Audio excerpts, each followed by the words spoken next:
Welcome to Solar Pulse. I'm Kuda, your host, and today we've just completed installation of a 5 kVA solar system at one of our clients. It's an integration of a Sako inverter, which is a high voltage MPPT. That is a range of 120 to 450 VDC, and it takes in 48 volts. So there's a 48-volt lithium battery, which is a Leoj battery, and we also incorporated our accessories.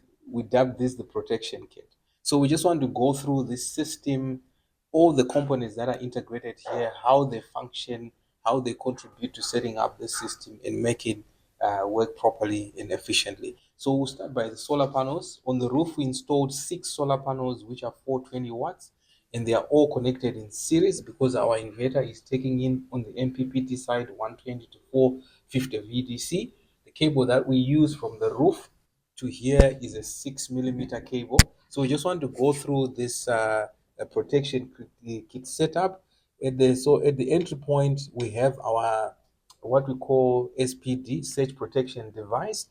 And at the surge protection device, that's where we connect our live and neutral. So our live in this case is a red, which is the positive, and our negative, that's our neutral connection there. So once we do the connection on our solar SPD, we interlink it with our DC breaker at the top. So we just loop it at the top so that at least this becomes our breaking point of power before it reaches our inverter point. So again, the positive and the negative is connected there. And from underneath, then we have a positive and a negative. Then from the DC breaker, the wiring travels and come to our inverter, because this inverter is an inbuilt MPPT. So the connection comes in where a positive and a negative again, where it then goes into the inverter. Then the installer, that's the completion of our breaker connection. Then we also install an AC input and an AC output breaker. The reason we put this is just to make sure at this point of installation, it makes it easier for someone to just shut off the entire system and reset it from this point without traveling all the way to the distribution point to do that. So we have our AC breaker. So our AC breaker then is where our power, when it's coming from the the main distribution board, it arrives here and goes on our AVS.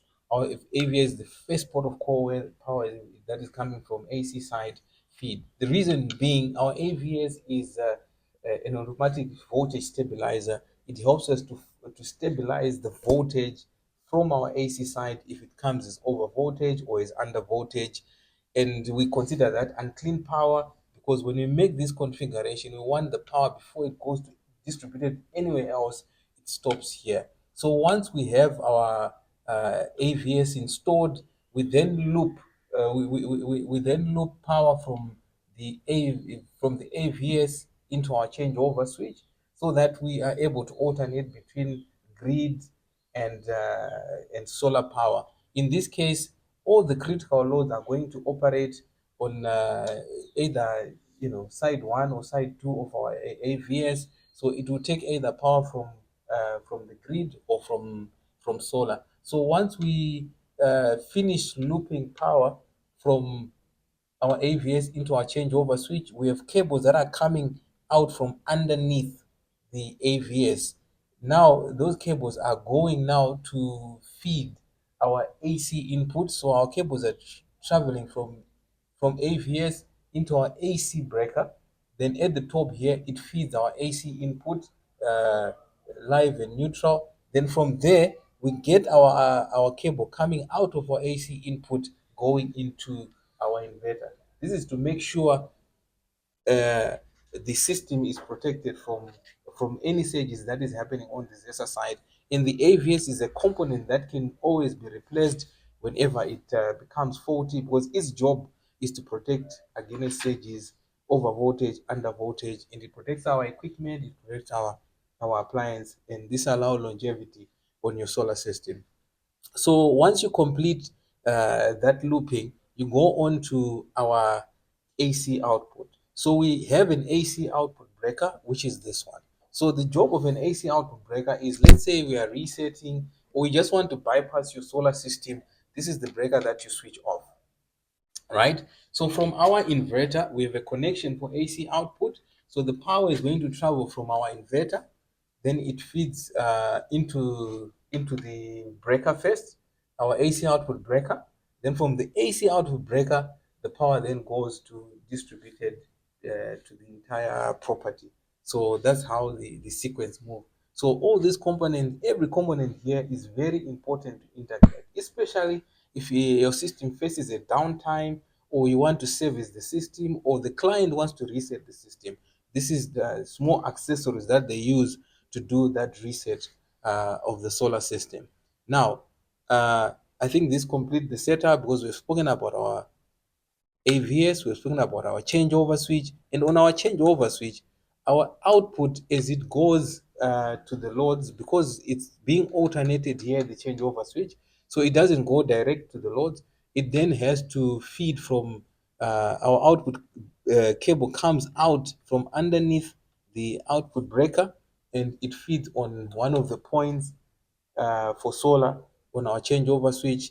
Then the cable that is coming from underneath the changeover switch is the one that is going to our loads. So hence the setup that we have here. Then if you look here at our inverter, we have a couple of connections that we have. We also have a connection for our battery, which is this one at the back here. So that's our connection for battery. Because the 48 volt setup, it means we need a 48 volt lithium battery. Here's the Leos battery that we've integrated here. And our DC, we've already spoken about. These are the cables that goes here, because there's an integrated MPPT inside. And on our AC side, we have a section for AC input and a section for AC output. So everything is separated at this point. So at the back here, I think at the back we have our output connections. That's our earth, and in the middle is our live, and the blue one is our neutral, and it's the same polarity which has to be connected on our input side. Then from here, the entire setup is done, and on our battery, we have on both sides we have a positive and a negative. So depending on whether you are adding more batteries or you are only working with one set, then these are the connection point that you use. So in this case, this is our positive, this is our negative, the black one, and it travels again to come to the inverter to get connected. So I hope this is going to be helpful as you set up your solar system, and this is the sequence of how you connect your system. Thank you. We'll share also a diagram of all these connections so that you clearly understand where to plug in whenever you're setting up a system. Thank you.